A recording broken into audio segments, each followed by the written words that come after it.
So yan mga boss, tama nga tayo no. So ito yung kaputol.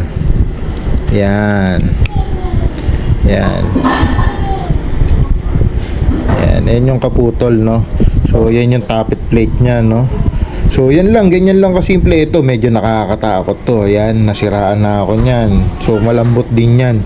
Malambot yung pyesa na yan no. So yan yung switch no. So micro switch ang tawag diyan.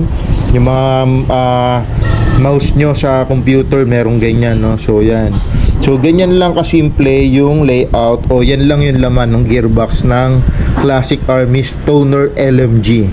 So yan no. So yan yung kanyang spring guide, yung spring, yung motor, yan. So yung motor niya is 2000 RPM. Yan, tapos buttstock, grip no. So yan. Yan lang siya. So, ayusin ko muna mga boss.